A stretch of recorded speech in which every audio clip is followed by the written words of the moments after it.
Om Shanti. Good morning. आज बाबा की 5/5/2021 की वाणी है। आज बाबा ने सुनाया कि बाबा की जो श्रीमत है, भगवान वाच्य श्रीमत क्या है कि बच्चे सबको सुख दो। वैसे तो कहते हैं ना दुख दो ना दुख लो, सुख दो सुख लो। लेकिन उसके लिए बाबा ने कहा कि बच्चों का पुरुषार्थ चलेगा। क्या पुरुषार्थ होगा? ये बुद्धि में ज्ञान होगा, समझ होगी कि बच्चे ये सुख दुख का खेल है, हार जीत का खेल है। जब हम खेल खेल रहे हैं, खिलौनों से खेल रहे हैं, तो खेल में तो कभी जीत होती है तो कभी हार होती है। कभी खुशी मिलती है जीतने से और कभी हारते हैं तो दुख होता है। लेकिन जब खेल समझेंगे तो इसमें कभी परेशान नहीं होंगे। इसलिए बाबा ने कहा कि याद रखो कि हमें स्वयं भगवान पढ़ाने आए हैं। ना केवल पढ़ाते हैं पर पढ़ा करके इतना ऊंच पद दिलाते हैं, इतना ऊंच पद मिलता है जो 21 जन्म तो क्या 84 जन्म ही हम सुखी रहते हैं, ऐसा प्रारब्ध मिल जाता है। तो आज सुनेंगे बाबा की वाणी। सार है, मीठे बच्चे श्रीमत पर चलकर सबको सुख दो। श्रीमत पर चलकर सबको सुख दो, आसुरी मत पर दुख देते आए हो। अभी तक जो द्वापर युग से किया वो किया क्या? असुरों के मत पर चल करके आसुरी बुद्धि होने के कारण एक दूसरे को दुख देते आए। अब सुख दो और सुख लो। प्रश्न है, बुद्धिमान बच्चे किस राज को समझने के कारण, बुद्धिमान बच्चे किस राज को समझने के कारण ऊंच पद पाने का पुरुषार्थ करते हैं? इसका उत्तर बहुत सुंदर जवाब दिया बाबा ने। वे समझते हैं कि यह दुख और सुख, हार और जीत का खेल है। बुद्धिमान बच्चे क्या समझते हैं कि यह दुख और सुख, हार और जीत का खेल है। अभी आधा कल्प सुख का खेल चलने वाला है। सतयुग और त्रेता युग, आधा कल्प सुख का खेल चलने वाला है। वहां किसी भी प्रकार का दुख नहीं होगा। आधा कल्प किसी भी प्रकार का दुख नहीं होगा। अब नई राजधानी आने वाली है। उसके लिए क्या करना है? उसके लिए बाप अपना परम धाम छोड़कर हम बच्चों को पढ़ाने आए हैं। परम धाम छोड़कर किसके लिए आए? हम बच्चों को पढ़ाने आए हैं। अब पुरुषार्थ कर ऊंच पद लेना ही है। ये लक्ष्य रखें कि भगवान पढ़ाने आए हैं तो टीचर का पढ़ाई का रिटर्न तो देना है ना। तो पुरुषार्थ कर ऊंच पद लेना ही है। गीत है, बदल जाए दुनिया न बदलेंगे हम। कहाँ से नहीं बदलेंगे? किधर से नहीं बदलेंगे?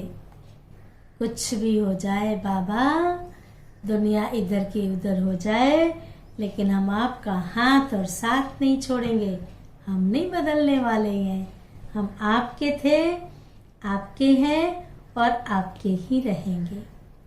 धारणा के लिए मुख्य सार है, पहली पॉइंट, शिव बाबा को, ध्यान से सुना ये वाली लाइनें, शिव बाबा को विकारों का दान देकर फिर कभी वापस नहीं लेना। दान देने के बाद तो वैसे भी कभी वापस नहीं लिया जाता है। देह अभिमान के भूत से बचना है। इस भूत से सब भूत आ जाते हैं। देह अभिमान का भूत आते ही सारे भूत हाजिर हो जाते हैं। इसलिए आत्म अभिमानी बनने का अभ्यास करना है। दूसरी पॉइंट है, ध्यान दीदार की आश नहीं रखनी है। कई सोचते ना कुछ दिखे, बाबा ने कहा ध्यान दीदार की आश नहीं रखनी है, क्योंकि उसमें माया आ जाती है। एम ऑब्जेक्ट को सामने रख पुरुषार्थ करना है। श्रीमत पर सबको सुख देना है। वरदान है, स्वयं की स्मृति में रह हर कर्म, ध्यान से सुने, स्वयं की स्मृति में रह अपने हर कर्म को संयम अर्थात नियम बनाने वाले अथॉरिटी स्वरूप भव।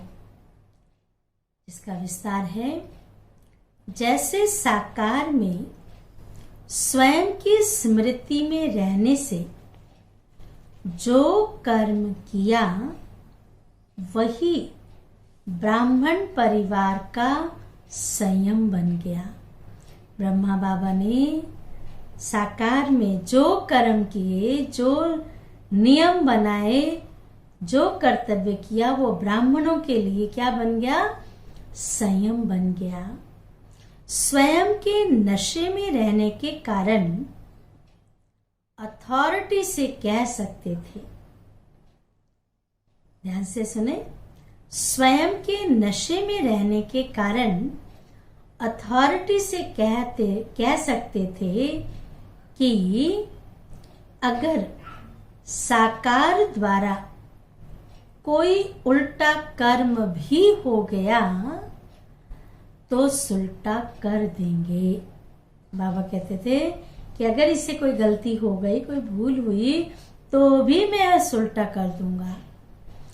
स्वयं के स्वरूप की स्मृति में रहने से, स्वयं के स्वरूप की स्मृति में रहने से यह नशा रहता है कि कोई कर्म उल्टा हो ही नहीं सकता।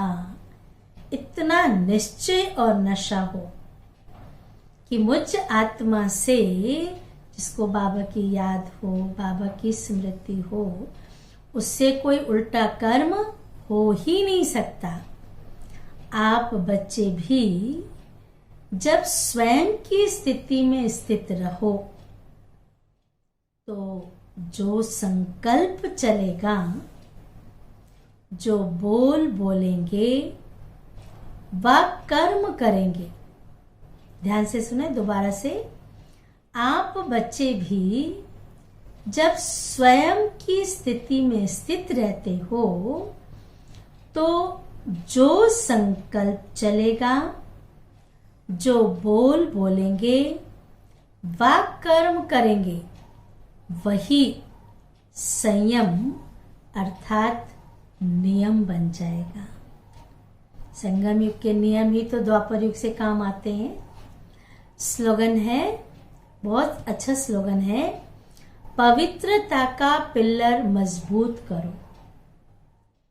पवित्रता का पिल्लर मजबूत करो तो यह पिल्लर लाइट हाउस का काम करता रहेगा। लाइट हाउस का काम करता रहेगा। अच्छा, ओम शांति, ओम शांति ओम शांति।